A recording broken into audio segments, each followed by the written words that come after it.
Poc'anzi quando parlavi diciamo, della tua curva di apprendimento e della tua esperienza, parlavi di condizioni di vento, di mare, di temperature. Raccontami più di questo. Durante una giornata di pesca, quali sono i fattori a cui tieni più occhio o al quale sei più sensibile, che determinano poi una tua scelta piuttosto che un'altra?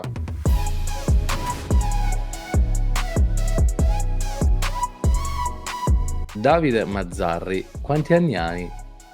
24. 24. Posso chiederti dove abiti? Io abito all'isola d'Elba, dove anche mio zio, insomma i miei genitori sono nati, Okay, precisamente in una zona a sud, si chiama Lacona, non so se okay. conosci Mai allora. stato. Com'è la vita da isolano? Sei nato lì, ti ci sei spostato? Com'è? Sono nato qui e ad essere sincero spero un lontano giorno di morire qua.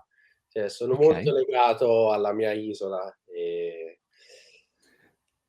diciamo che ti deve piacere, o meglio in okay. inverno i ragazzi ci sono un sacco di ragazzi giovani che vanno via perché, vogliono più. Movida, mettiamola Esatto, così. esatto, più Okay. movida, ma anche più negozi a portata di mano, più Ci sta. amano più la città, ecco, soprattutto ragazzi giovani. Per fortuna, diciamo, ci sono altri ragazzi che conosco, miei amici, che anche loro amano molto, diciamo la situazione invernale che è molto tranquilla e quindi Okay. cioè Io penso che è tutto relazionabile a quelle che sono probabilmente i propri passatempi, probabilmente il proprio stile di vita, e probabilmente anche il modo in generale di vedere quello che è la nostra vita, correggimi se sbaglio. no, Ehm, è vero. nella vita di che cosa ti occupi? Studi, lavori, che fai? No, ho finito gli studi e lavoro con i miei genitori. Abbiamo un piccolo campeggio e degli appartamenti, a Okay. conduzione familiare, quindi siamo qua fissi dalla mattina alla sera. Business di famiglia, va bene, figo. Allora, Davide Mazzarri fa pesca subacquea, come tutti coloro che ci seguono, e anche il sottoscritto. Uno dei pensieri che ho avuto negli ultimi giorni è capire come o provare a capire come provare a salvaguardare la pesca in apnea, perché ho la sensazione che un bel giorno, non so quando, questa cosa sparirà. E, tra me e me pensavo: cos'è all'atto pratico che può contagiare quante più persone e può fare, come dire, non fare allontanare il pescatore subacqueo che sta cominciando dalla disciplina. E riguardando nel passato la mia esperienza, mi rompevo tremendamente le palle quando uscivo dal mare senza un pesce, non riuscivo a pescare o non prendevo qualcosa di emozionante.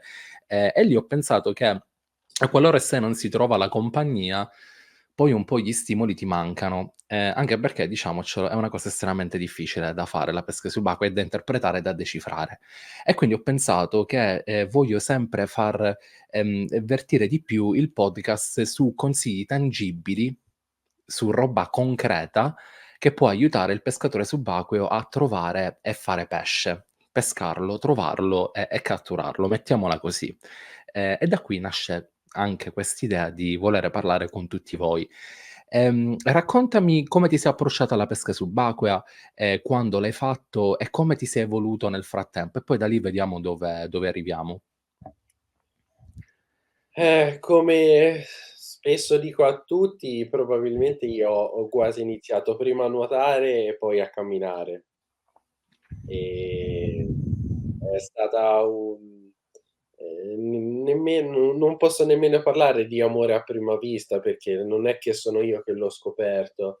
A forza di sentire racconti, da mio padre, da mio zio, dagli amici loro, mi è entrata nel sangue come fosse una quasi una malattia, Okay, fin da quando ero piccolo ho sempre, ehm cercato di dare noia ai pesci piccoli, ai granchio, andavo quando potevo andavo scappavo sempre in spiaggia tra gli scogli e piano piano dal retino è diventata la fiocinetta a mano, poi il primo piccol fucile e poi sono arrivate, diciamo, le prime mie soddisfazioni personali, anche per mio padre e mio zio, poi le gare ed è Okay.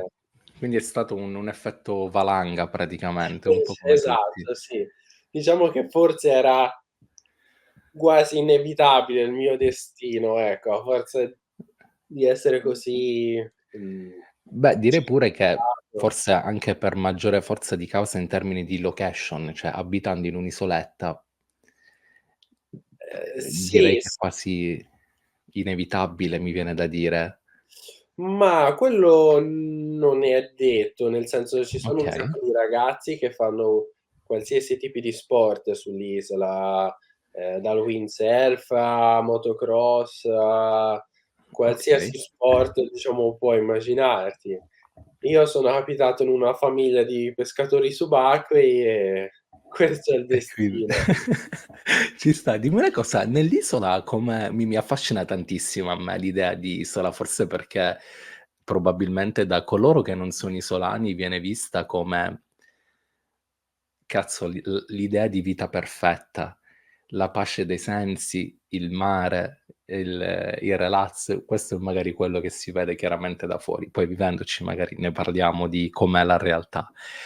Ehm, e sono curioso di sapere cosa ne pensano gli isolani dei pescatori subacquei dell'isola. Ci sono perché ho sempre avuto, il pensiero che, coloro che vengono da fuori non sono mai visti bene, c'è sempre un po' di, particolare gelosia. Quali sono le dinamiche isolane dei pescatori subacquei, se ci sei dentro? Raccontami un po' di questo ambiente. Allora diciamo che per fortuna sull'isola la visione del pescatore subacqueo, non so se anche derivante dal fatto che mio zio abbia vinto 3 campionati del mondo e che è stata una figura molto, non dico influente, ma conosciuta in tutta l'isola, quindi per fortuna ancora non è mal vista, almeno Okay, sull'isola okay. dove abito io. Però, come credo in qualsiasi altro posto, l'idea dell'uccidere un pesce, mostrare poi le foto, solamente a scopo per lo più venatorio o Sì, comunque, sì. ehm, Non è non è magari visto bene, sì. non è vis sta iniziando a diventare una cosa non gradita, ecco, e Sì, via via sì, sì. che si va avanti con il tempo questa cosa peggiora. Secondo te perché? Motivi credo ce ne siano tanti, a livello proprio del fatto che sta cambiando proprio tutto il mondo Sì, e che la visione, di rispettare gli animali stia prendendo una maggiore piega. sì, Dal fatto che probabilmente uno dei problemi deriva proprio da noi pescatori che in primis una volta preso il pesce mettiamo la foto del pesce morto, sì, sparato, sì. anche quello può influire un sacco. Ti Quindi faccio invertire questa tendenza credo sia cioè giunti a questo punto sia dura. Sì, sì, io ti faccio sorridere. Io abito in Inghilterra e qui, siamo in uno dei paesi più fondatori del politically correct. E lo sai che cazzo mi dicono ogni volta che gli dico che faccio pesca subacquea? Mi fa: "Ah, quindi praticamente il prossimo a morire sarò io". E cioè che cazzo vuoi dire? Cioè perdonami, Non lo so. perché praticamente probabilmente ci saranno degli è molto tetra come cosa, probabilmente ci saranno degli studi che associano, i cacciatori o coloro che hanno e fanno violenza sull'animale, quindi che sia pescarlo, ucciderlo Mh. e così via, hanno una propensione poi a diventare dei serial killer. Cioè cazzo, ma dove vogliamo andare? E ogni volta che succedono queste conversazioni io tipo rimango: "Ma no, cioè da dove arrivano questi pensieri?" E lì capisci che le cose stanno in effetti cambiando e che, la gente si sta sempre di più sensibilizzando in maniera, mi viene da dire controcorrente, un po' Sì, esagerata, perché dico: "Cazzo, no, è una cosa che ci appartiene da dai tempi dei tempi, non ed è una cosa sicuramente difficile da combattere perché siamo una minoranza." Ehm, ed mhmm, è un problema secondo me, perché inevitabilmente, l'opinione della massa ha un'influenza a livello politico, e di una nicchia così piccola se ne può fare mercé. In termini pratici, come ti piace pescare a te? Qual è il tipo di pesca che ti affascina di più e che ti dà più soddisfazioni? E poi andiamo analizzando. ehm, diciamo che ora come ora, prediligo la pesca al razzolo, Okay, perché posso alternare, diciamo, le tipologie di pesca, in base a magari, il cambio di corrente è abbastanza veloce o il cambio di vento o ti sposti di zona in zona, quindi le battimetrico, il tipo di fondale cambia. Quindi la pesca a razzolo mi permette di, alternare, diciamo, vari tipi di pesca in base a ciò in cui mi posso incappare. okay, Negli ultimi anni però crescendo, diciamo, quindi aumentando le mie capacità sia, fisiche che anche di studio proprio del comportamento dei pesci e dell'ambiente, diciamo, faccio molto spesso la pesca all'aspetto, anche perché qua all'isola d'Elba è forse la tecnica più fruttuosa, ecco. Dove andresti a dove consiglieresti di andare a pescare all'isola d'Elba partendo da terra, per coloro che vi vengono a trovare lì? Ehm, dipende dai periodi. Okay, Da luglio-agosto fino a metà settembre io eviterei a qualsiasi persona di andare a pescare, devo okay, essere sincero. È abbastanza rischioso partire da terra, puoi andare la mattina presto, la sera tardi, ma comunque è rischioso. In altre stagioni io potrei consigliare dalla spiaggia di Fetovaia, che è anche una okay, delle spiagge più belle dell'isola, però ha diverse, conformazioni rocciose. Sulla sinistra si può pescare anche medio basso fondo, zona granitica di massi abbastanza grandi. Invece sulla destra c'è una punta che esce fuori, fa, una secca, scende giù più rapidamente, quindi chi può pescare più fondo okay. può Quindi fare ti puoi sbizzarrire praticamente un po' per tutti i livelli. esatto, sì. E quando parlavi di non pescare durante il periodo estivo, in termini pericolosi, chiaramente è per una questione di imbarcazioni e di okay, Sì, c'è sì, troppo sì, traffico nautico. perché c'è un sacco di traffico nautico e soprattutto le persone che noleggiano le imbarcazioni, non avendo neanche la patente nautica, non sanno neanche È un casino, è un casino. non Ti è mai sanno capitato qualcosa di particolarmente, forte in acqua, in termini di rischi o quasi disgrazie?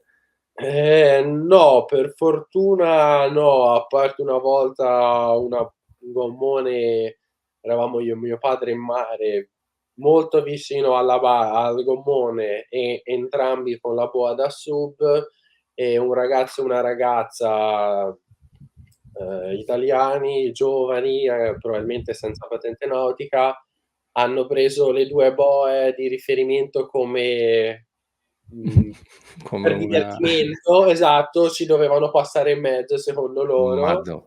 e sono passati a me e mio padre, e per fortuna io ero sotto, mio padre era a galla proprio attaccato alla boa, e Madonna.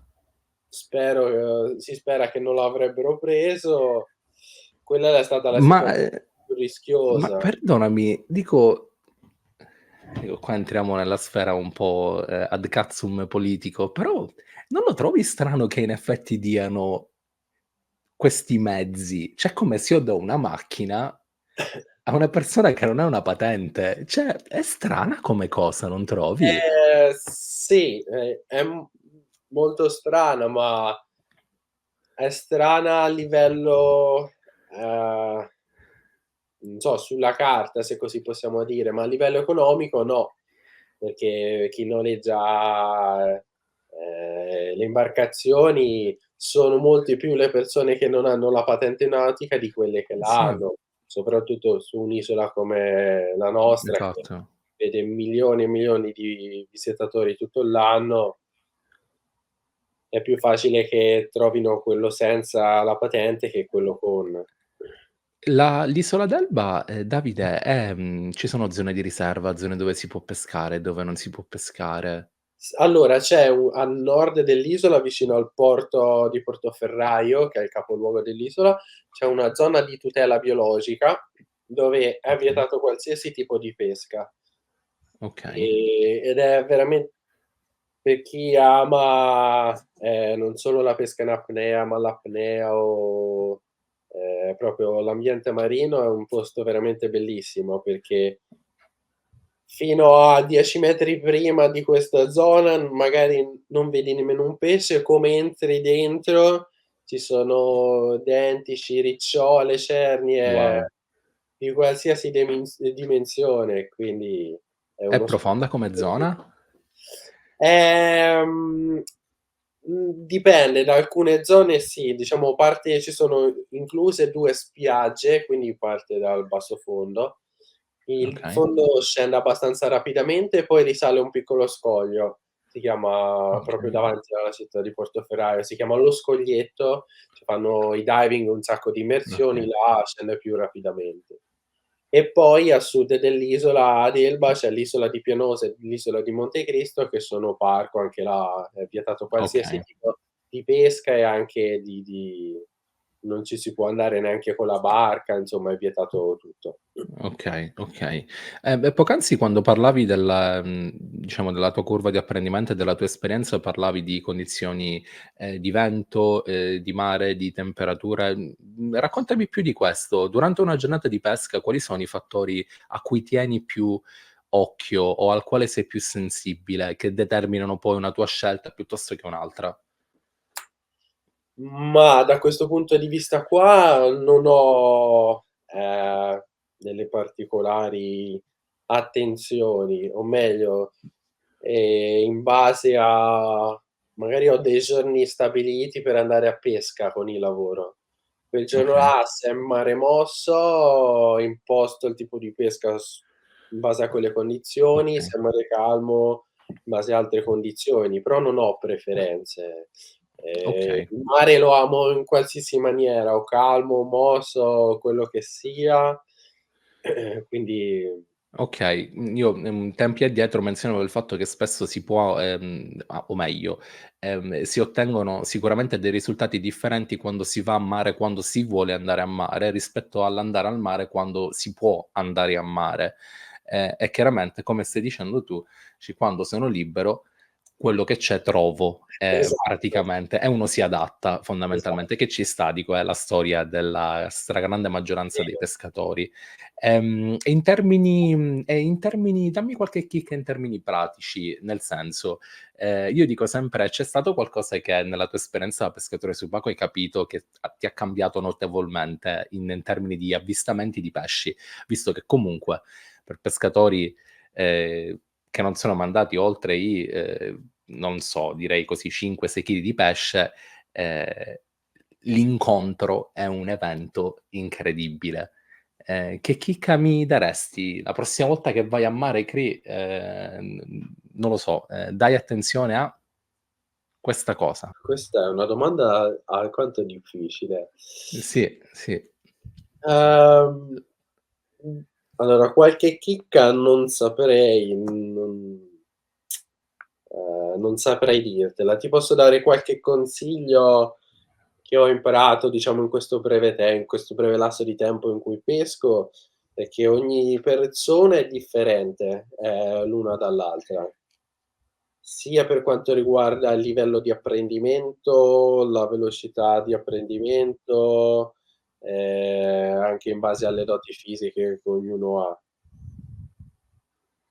Anche in base al posto in cui abitiamo, può cambiare un sacco. Io sono abituato a determinati tipi di roccia, del fondale e i pesci hanno dei particolari comportamenti. Quando vado a pescare, ad esempio, quando facevo le gare selettive che capitava di andare a fare fuori a Cecina, a Livorno, che là hanno una tipologia di fondale diverso, notavo che proprio i pesci, non so se è proprio a livello del fondale o in base a il disturbo che avevano avuto proprio dai pescatori, avevano atteggiamenti e comportamenti diversi da quelli di qua dove a Okay. dove abito io. Quindi ti potrei anche dare un consiglio, però nelle tue zone o in base al tipo di pesca che effettui te, può essere diverso o alcune volte anche sbagliato il consiglio che do. Okay, okay. No, no, ci sta. È interessante come spunto perché, questo chiaramente, va ad abbracciare quel discorso che non ci sono probabilmente delle regole fisse, ma, tutto dipende dal contesto e dalla situazione. E a questo punto mi verrebbe pure da dire,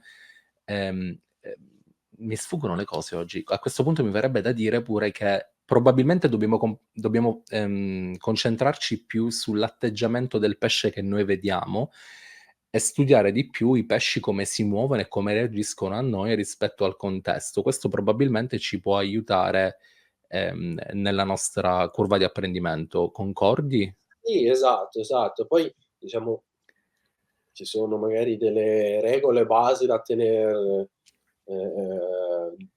d'occhio. Sai che la corvina può fare là, sai che il dentice si comporta in quella maniera, sai però non sempre è così, lo Okay, okay. impari vivendole le Certo, no, no, assolutamente. Ma infatti la mia è un tentativo disperato di decifrare tutto quanto per sai, si fa eh, così. il Ehm, dis come ha sempre detto mio zio, il mare non lo puoi capire, è talmente okay, imprevedibile a livello per qualsiasi cosa, maree, luna, provi a studiare, allora con questa luna qua, con questo vento qua, là c'è il pesce, poi vai là e non c'è, e allora riparti da capo. Allora magari era non okay. era il vento, era E probabilmente questo è uno dei motivi per il quale siamo così innamorati di questa sfida continua, ah, vero, del vero. decifrarlo e del, ripagarci di quell'emozione di quando abbiamo capito e abbiamo pescato in quel giorno, mi verrebbe Esatto, da dire. esatto. Per chi non lo sapesse, perché non l'abbiamo menzionato, parli spesso di tuo zio. Chi è tuo zio?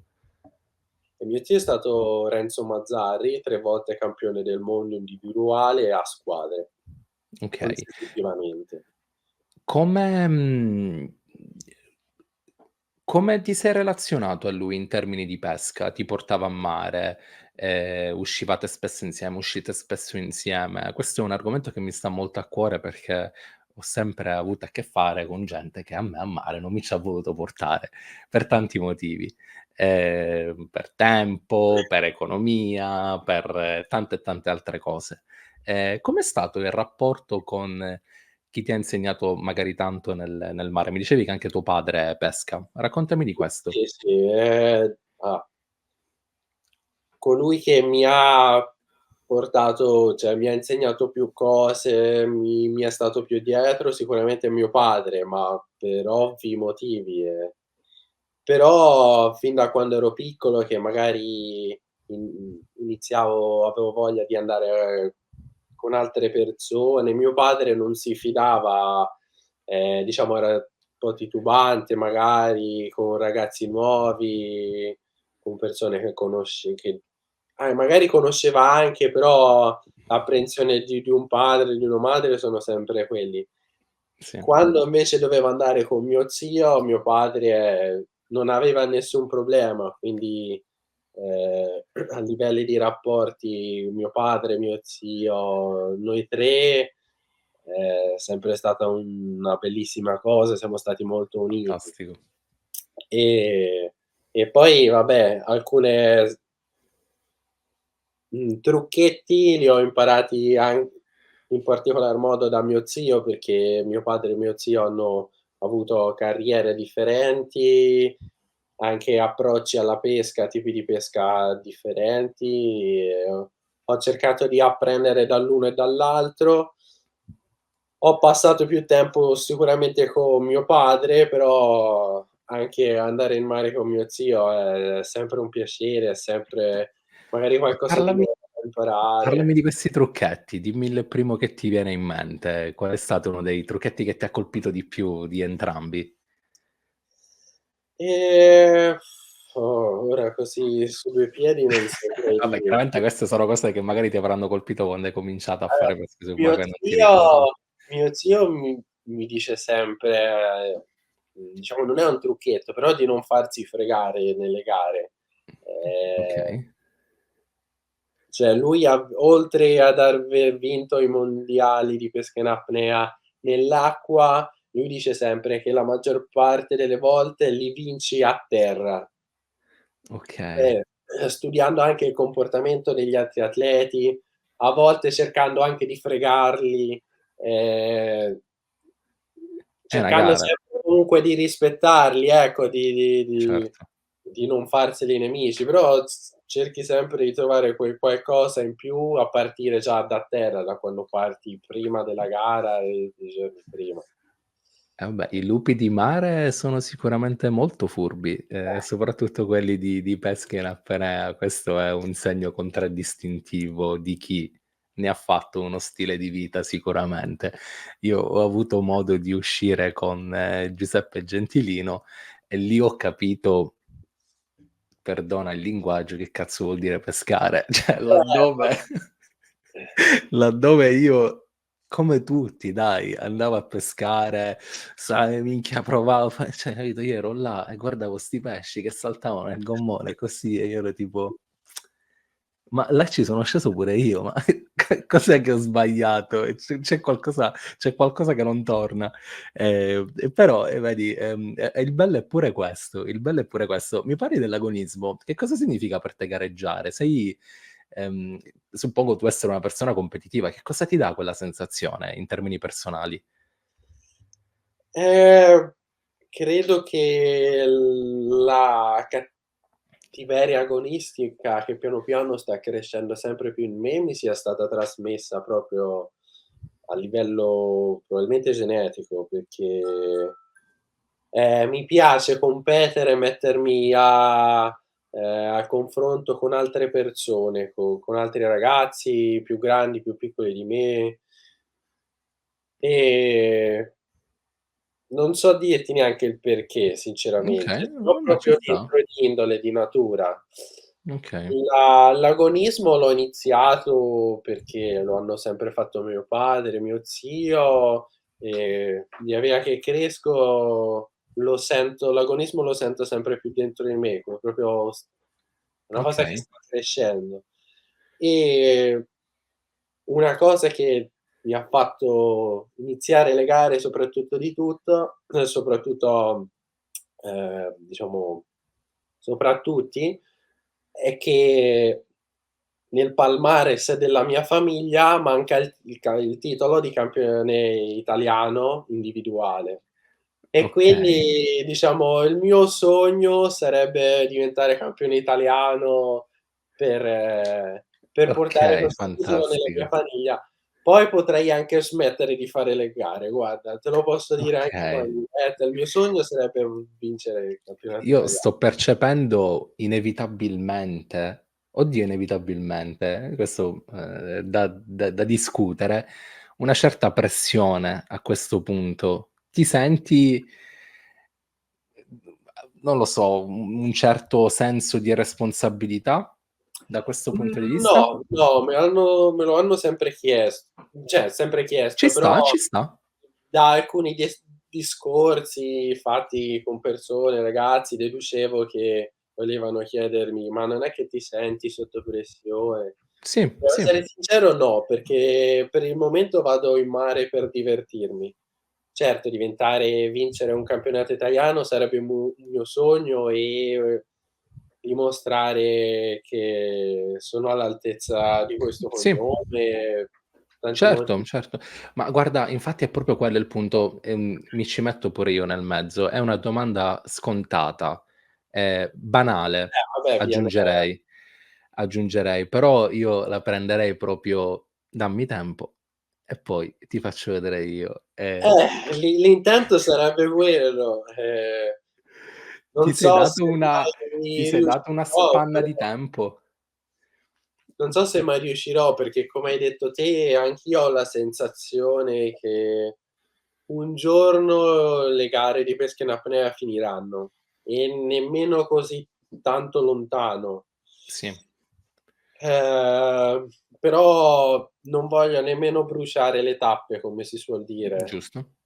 Sono giovane e piano piano magari i risultati arriveranno, se non arriveranno mi sarò divertito così e Infatti, ma 'sti cazzi. Cioè, io l'altro giorno, stavo guardando il tuo profilo Instagram, a parte la qualità dei video e del montaggio degli short e la qualità dei pesci, ho detto: "No, io devo conoscere 'sto ragazzo perché mi affascina troppo quest'idea presupponevo tu abitassi all'isola d'Elba ed è estremamente affascinante come cosa. E dimmi una cosa, come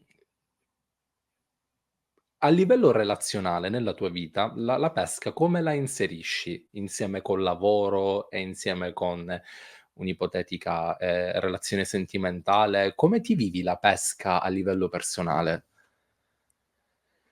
diciamo che purtroppo o anche per fortuna, dipende dai punti di vista, l'ho dovuta diciamo che non è al primo posto, anche se mi Okay, piacerebbe, ma per un discorso per lo più lavorativo. Cioè, ho cercato di dare più importanza al mio futuro proprio a livello lavorativo che di sì, pesca. sì. Ehm, perché E questo anche comunque è tantissima roba, cioè se questa cosa me la dice Pinco Pallino mh-mh. me la dice Pinco Pallino, se me lo dice un membro della famiglia Mazzarri, e allora lì io comincio a pensare seriamente: okay, quindi mi confermi che il mondo della pesca in apnea ha un po' il braccino corto?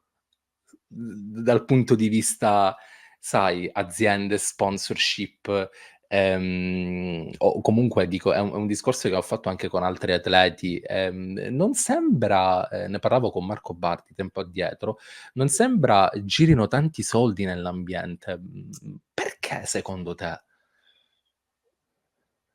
Credo a partire dal fatto che, come si parlava prima, siamo sempre più malvisti, c'è meno pubblico che ci sta dietro,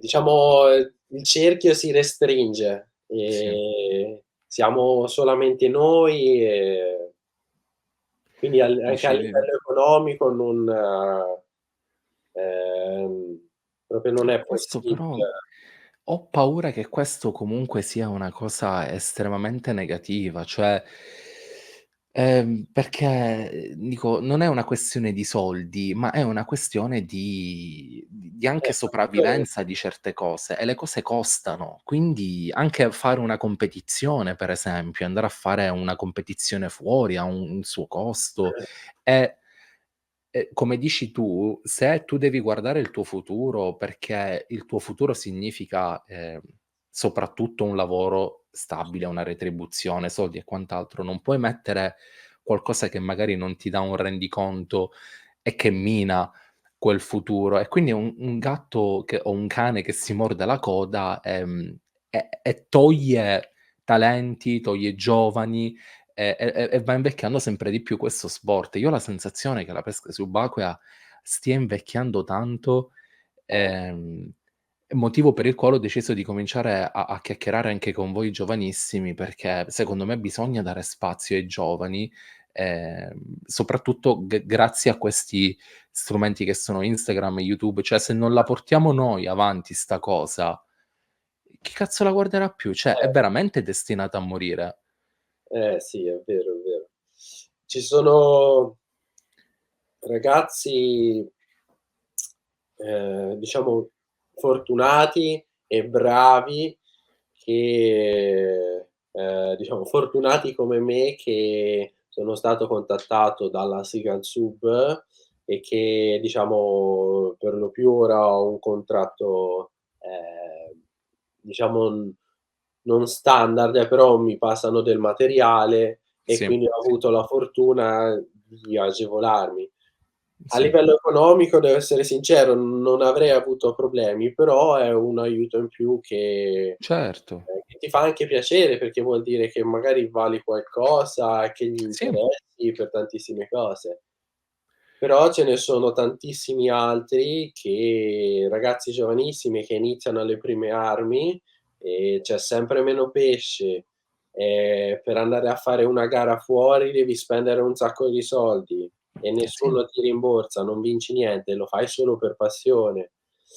Magari non riescono a trovare uno sponsor, si devono comprare tutta l'attrezzatura, che anche sì, quella sì, sì. costa sempre di più e a un ragazzo che inizia gli passa subito la voglia, Sì, non sì. inizia neanche, Sì, purtroppo. sì, sì, concordo, concordo pienamente, ma infatti, dico, bisogna sicuramente fare qualcosa e chi può deve fare qualcosa per l'amore che abbiamo verso questo sport che ci dà tanto in termini personali.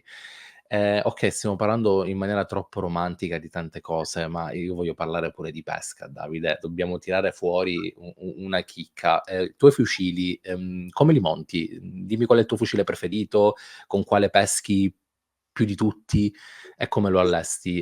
Lo allesti? Lo allestisci? Come Allestisce. lo prepari? Come lo prepari? Ma io vado mi piace molto il tradizionale, fucile hai l'arbaleta a elastico, ehm, ora che uso i fucili della Sigala ho un per lo più uso un 104 con doppia gomma da 14. Okay, Perché è molto versatile, cioè lo posso usare per la pesca alle cernie, lo posso usare, se riduco la potenza anche in tana, lo posso usare per l'acqua un pochino più sporca, per la pesca all'aspetto nel bassofondo, è molto okay. versatile. 104 o 92 per lo più. Che aste monti? S 6 e mezzo, 6,75, abbastanza leggere per, diciamo, una maggiore, ehm, Penetrazione. penetrazione, esatto, sì. Poi dipende anche dal tipo di pesca che effettuo. Se so che devo andare a pescare magari un po' più fondo su qualche banco, che mi può capitare una cernia più grande o magari una ricciola, uso un 115 con un'asta da 7. Okay, okay. Ho visto su Facebook, tantissime foto per ora di Lecce Amia, ma è il periodo della Lecce Amia per ora o non lo Allora qua so. all'Elba sono quasi leggendarie, posso dire, sono un più Okay, rarissime.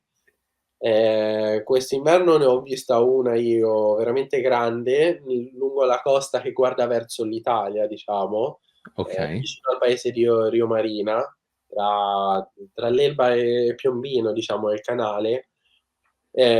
Qualche avvistamento e qualcuna è stata catturata in quelle zone là, perché probabilmente okay, arrivano, diciamo, dalla costa più fanno prima, però dalle altre parti qua all'Elba è impo okay.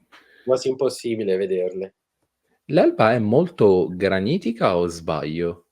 La zona ovest, la zona per 1/3 dell'isola a ovest, è quella parte che guarda verso la Corsica, mentre poi tutta il resto ogni 100 metri cambia la conformazione rocciosa, qualsiasi tipo, Okay, qualsiasi colore, ci sono un sacco di minerali. okay. Io, ho avuto, correggimi se sbaglio, probabilmente anche per una questione di piombatura, ho avuto sempre difficoltà nel ehm, probabilmente per una questione di piombatura, nel pescare nelle zone granitiche, perché trovo difficile, sai, fermarmi sulle pietre, soprattutto nel basso fondo. Che strategie adotteresti in una zona di basso fondo granitica per pescare, quando non la conosci? Cioè, come ti approcceresti a una zona che non conosci granitica? Sicuramente io quando pesco nel bassofondo uso sempre lo schienalino. Okay, Preferisco mettere un po' di chili in meno in cintura e un po' di più in schienalino, per evitare magari anche mal di schiena e per okay, proprio una questione di assetto quando nuoto. Ehm Quando pesco nel granito cerco sempre di, come posso dire, mhmm, cercare zone, ehm, un po' nella penombra dove ci sono magari le alghe, qualcosa okay, che oscura un po', perché il granito qui all'Elba, soprattutto dove sbatte magari forte il mare, è molto bianco. E quando ci okay, pesco in inverno magari ho quasi sempre la muta nera liscia e magari un pesce che vede me, una chiazza nera, nel bianco può essere una minaccia un imminente. motivo di allarme per il pesce, una supposizione mia ovviamente, quindi cerco sempre di Certo, stare magari nella penombra, nelle zone un po' più scure che okay, distolgono un po' lo okay. sguardo. Nel corso degli anni ho visto, tantissimi pescatori pescare durante le ore più calde del giorno, tra parentesi, per esempio, quando ho avuto l'onore, la fortuna, è stato bellissimo di uscire con Giuseppe, ci siamo visti in tarda mattinata, c'erano tipo 40 gradi, 'sto picciotto s'è messo la 7 millimetri e ci siamo fatti una giornata a mare. E chiaramente pescava profondo, io ero tipo lì con la 5 sul gommone a morire, lui era tranquillo con la liscia spaccata. E quali sono gli orari che prediligi per le tue pescate e perché?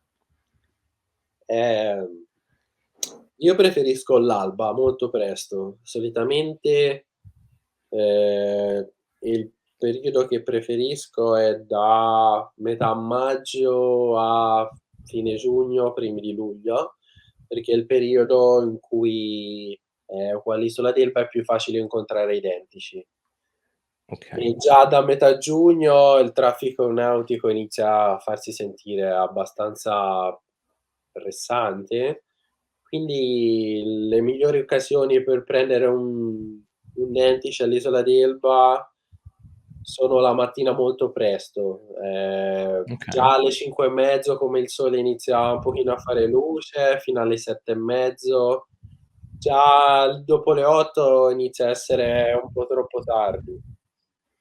Ci può okay. stare anche di trovarlo il pomeriggio al calasole, come capita in diciamo il tramonto e il calasole, sarebbe il momento migliore per il Dentice, ma qua all'isola d'Elba Aspetta, sono aspetta, okay. qua Niente, all'isola avevo d'Elba perso, sono era sparito il okay. Dicevo, qua vai. all'isola d'Elba, anche se trovi i Dentici al calasole, al tramonto, sono nervosi, sono nervosissimi, quindi prenderli è veramente difficile, devi fare tutto perfetto, non devi sbagliare niente e anche in quel caso non è detto che tu li prenda. Quindi il mio momento che preferisco è a giugno, la mattina presto. Quindi praticamente stiamo parlando di una pescata che dura un paio di ore o meno, o no? Sì, diciamo i momenti migliori hai un paio d'ore di pescata. Poi puoi prolungare di più la pescata perché ti piace stare in mare, perché vuoi pescare, però è più difficile, a volte cambi proprio tecnica di pesca perché non ne vale neanche la pena. Okay. Per chi non ha tantissima esperienza e pesca nei primi 10 metri e vuole venire a farsi una vacanza all'isola d'Elba, che cosa consiglieresti? Mi piace questa cosa di andare a pescare qui, probabilmente ci organizziamo e ti vengo a trovare. Dimmi come aiuteresti qualcuno a dire: "Oh, vai lì quest'orario, attrezzatevi con lo schienalino", che so, marzo, dammi qualche dritta proprio che questa primavera mi prenoto le ferie all'isola d'Elba. Ma, prima cosa, se ho tempo lo inviterei a pesca con me, se Okay, possibile lo inviterei perché proprio mi piace stare in compagnia di persone, conoscere nuove persone e cercherei innanzitutto di capire, la persona con cui ho a che fare, che tipo di pesca predilige, in base di conseguenza a quello gli indicherei dei posti dove andare. okay, Ehm, Come mi dicevi prima, ti consiglierei a una persona la spiaggia di Fetovaia per tantissimi okay, motivi. E per altri motivi magari potrei consigliare la zona, se uno gli piace pescare proprio nel basso, basso fondo, la zona a est dell'isola, può fare qualche spigola, sai, okay, grandissima fortuna alle Lecce Amia, i Cefali, okay, varia quello okay. in base anche alla persona, quindi mi piacerebbe conoscere prima la persona e di conseguenza Quindi la comunque l'isola offre un po' di tutto dal punto di vista pesca. Tu te la sei girata tutta negli anni? Come Sì, per lo più il 90% tutta, ma magari ci sono qualche posto che non ho visitato, non conosco, anche perché magari il fondale non è un granché, quindi non ispira neanche andare. La okay, cosa che offre meno un po' l'isola non c'è chi pesca molto fondo, c'è poco ci sono pochi posti, diciamo, qua proprio okay, intorno all'isola, perché l'isola ha una conformazione abbastanza particolare e oltre i 40 metri è quasi per lo più tutto fango e sabbia. okay. Va giù in alcuni punti va abbastanza rapidamente, quindi c'è poco, mhmm, Poca battimetrica. zona a rotta, okay, Esatto, c'è poca battimetrica da poter visionare, ecco. Quindi una volta arrivati a 40 metri, che va abbastanza in fretta, c'è qualche scoglio un po' isolato in qua e là, però è per lo più tutto fango e roccia, e quindi anche quello okay, è un fattore che, diminuisce il pesce dell'isola, c'è meno ricambio, riesce il pesce meno a okay. riprodursi. Tu come hai il gommone? Sì, sì, sì, Utilizzi strumentazioni di bordo? Come sei organizzato in gommone? sì, abbiamo GPS della Lorenz, con ecoscandaglio e poi, diciamo per le gare a volte mi porto anche un GPS portatile della Garmin da tenere anche sulla Okay, boa se possibile, però mio padre e mio zio mi insegnano spesso a prendere le mire a terra come si faceva una okay, volta, anche perché può capitare quel giorno che magari non sei nel tuo gommone, sei con un'altra persona o comunque sei a pescare a nuoto da terra senza il sì, GPS e quindi mi hanno imparato a ci prendere sta. le mire a terra. Come si prendono le mire a terra? Allora per una maggiore precisione di solito si prendono 3 punti a terra, Okay, però anche 2 bastano, vanno bene. E solitamente si cerca di prendere riferimento un punto vicino sulla costa e uno okay, più lontano dietro, in modo che okay, quando i 2 punti si allineano, si incrociano, sei sulla traiettoria del punto. E okay, perché tra 2 fornirlo. punti passa una retta praticamente. Esatto, esatto. Più lontani sono i 2 punti e meglio è, perché hai, diciamo, più precisione. Ne prendi Okay, uno, ti crei una retta e poi ne cerchi di tracciare un'altra a 90 gradi, in modo che ti facciano okay.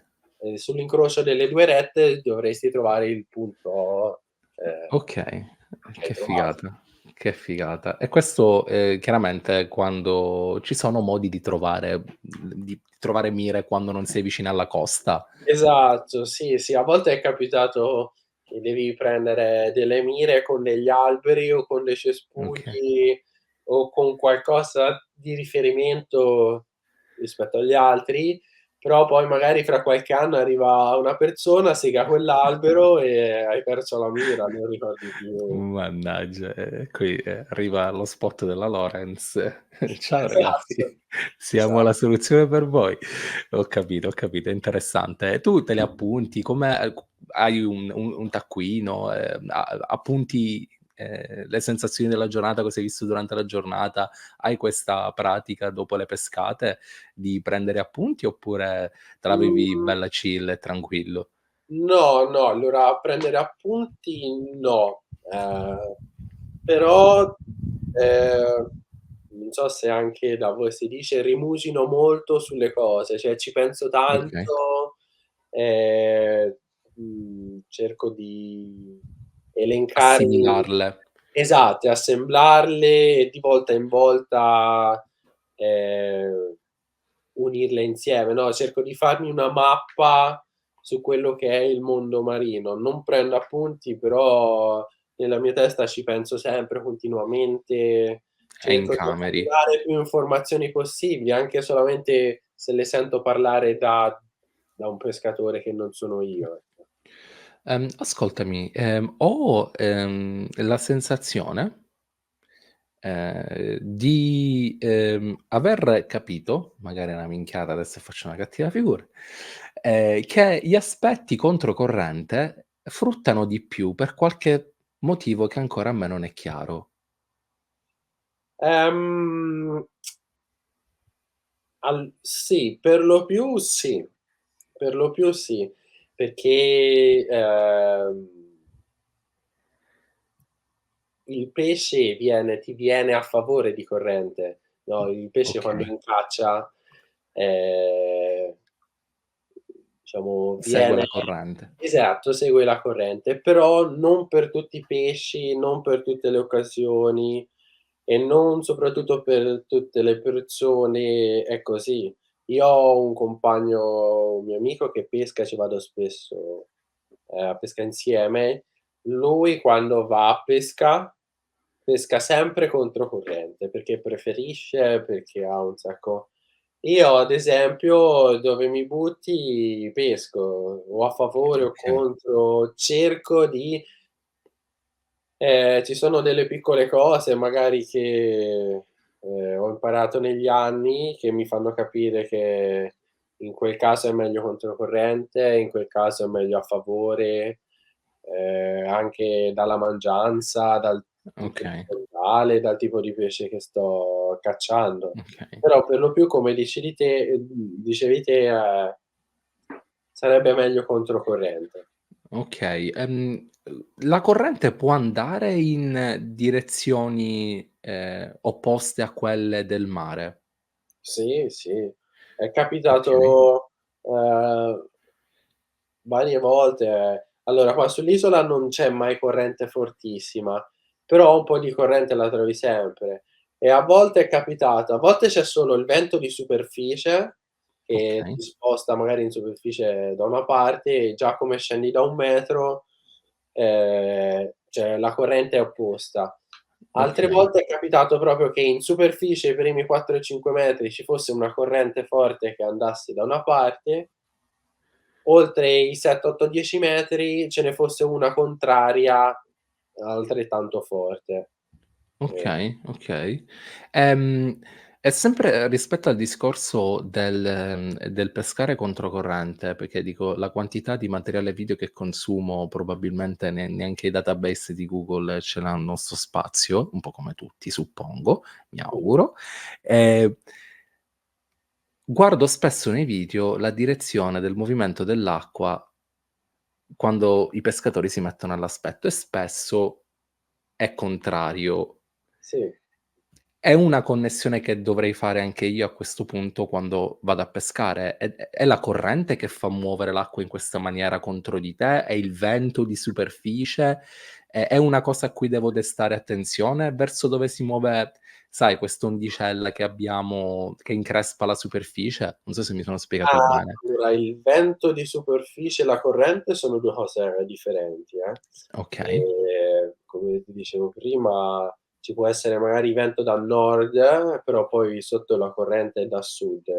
Quindi anche se okay. tu sei in superficie e l'increspatura viene da Ti un viene contro magari okay. determinato, non vuol dire che la corrente sia che ti devi appostare in base a come è il vento, ecco. Okay, quindi tu dici: "Non ti fare ingannare dal movimento della superficie, ma ascolta la corrente in che direzione, spinge Esatto, praticamente." sì, sì. Okay, vedi qualche cosa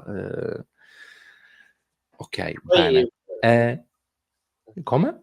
no, dicevo, un altro fattore riguardo la corrente, solitamente, dove batte la corrente, diciamo si accumulano i plancton, Okay. diciamo il cibo per i pesci. Di conseguenza i pesci, diciamo più piccoli, vanno là per cibarsi. E di conseguenza il predatore va lì per nutrirsi, Cibarsi ulteriormente. è tutta una catena alimentare che si trova. Quindi se te riesci a capire, diciamo il luogo dove avviene questo fenomeno, hai buone possibilità di cattura. Okay, okay, quindi questo sicuramente è subordinato anche alla morfologia del fondale che crea questo Sì, ehm, esatto. Questo fenomeno avviene soprattutto sulle secche, dove okay, sbatte forte la corrente, la mangianza, come si chiama, i pesciolini sì. stanno da quella parte là, e Sì, conviene sì, sì, fare sì. se devi pescare all'aspetto, conviene fare il tuffo in quella direzione.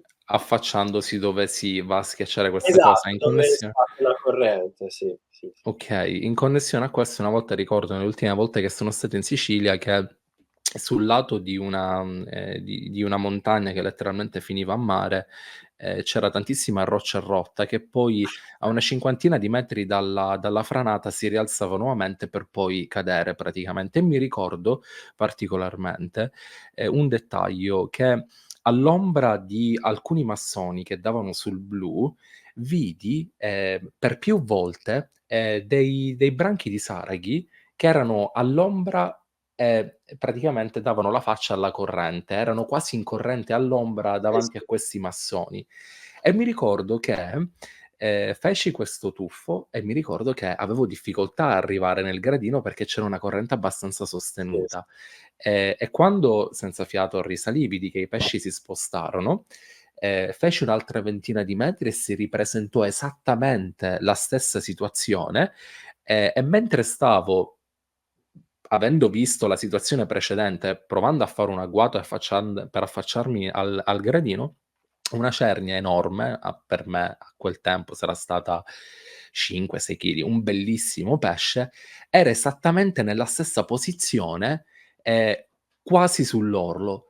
Poi si girò piano piano, errante errante diciamo, errante errante, quasi a sfiorare, la roccia, si inserì in questo, labirinto di cunicoli che era fatto di questa franata e persi totalmente il pesce. Vedi, fare queste connessioni credo sia importantissimo, però se non sai cosa domandarti, è difficile darti delle risposte. le risposte secondo me le hai vivendo le cose, no, più vai in mare, più sei abituata a vedere Sì.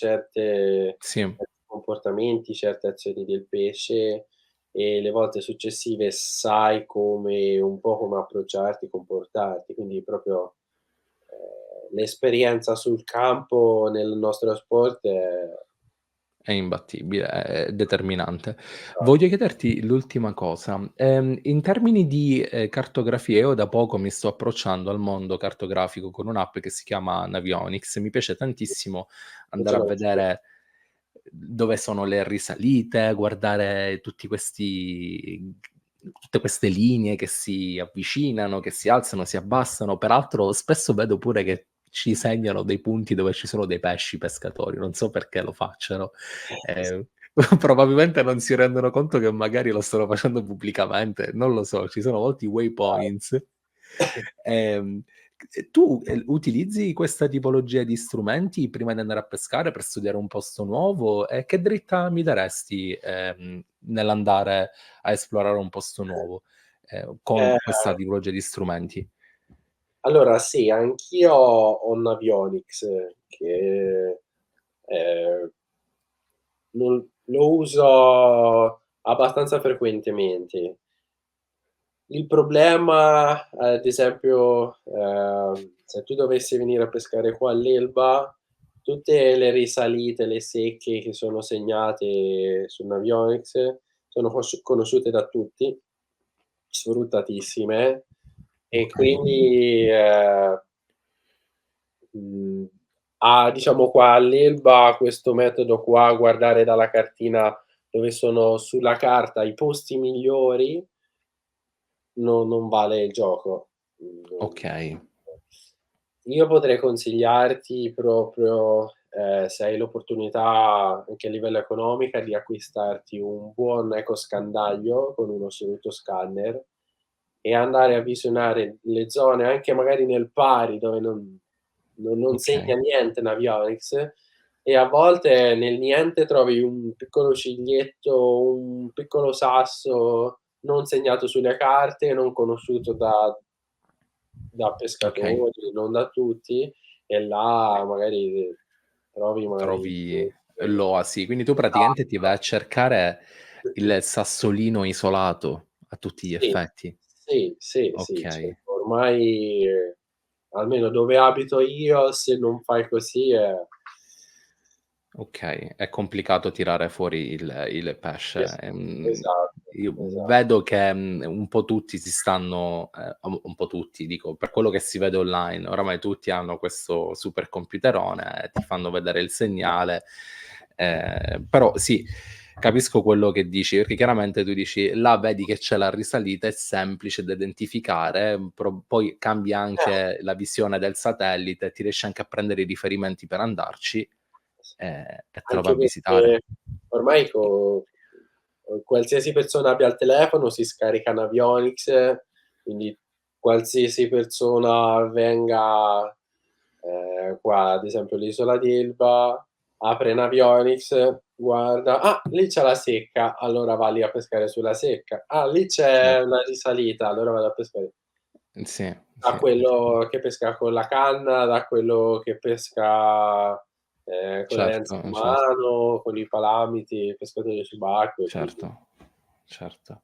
Oh, mi hai colpito particolarmente forse per il tuo tono di voce, per la tua serenità. Mi sembri un ragazzo estremamente a posto, non so come descriverti questa sì, sensazione. no, me lo dicono sì, sono non diciamo non poi Ah, solo un pezzo di merda imbe le persone mi dovrebbero conoscere, però sono una persona buona, ecco. No, guarda, mi hai dato delle vibe eccezionali e mi ha fatto tantissimo piacere conoscerti, ed è Grazie, stato bellissimo parlare dell'Isola d'Elba. Sai che c'è questa la copertina gli scriviamo Isola d'Elba, Davide Mazzarri, I lupi della Peschera Appennina, già la sto visualizzando. È stato bellissimo, grazie per il tuo tempo Davide. Peraltro vorrei scagliare anche una lancia a favore di Davide. Cazzo, ogni volta per organizzare una chiamata, ragazzi, dobbiamo chiamare il Papa. Davide, okay, sì, facciamo così, via, fatta. Sblocchiamo, c'è una chiamata, okay? Questo una mia un mio sfogo nei confronti di tutti quelli che mi palliano e mi lasciano sempre in asso. In ogni caso, grazie tantissimo per il contributo, è stato grazie a te, bellissimo, grazie per questa e magari un giorno ci conosciamo di presenza pure. va bene, speriamo, mi farebbe piacere.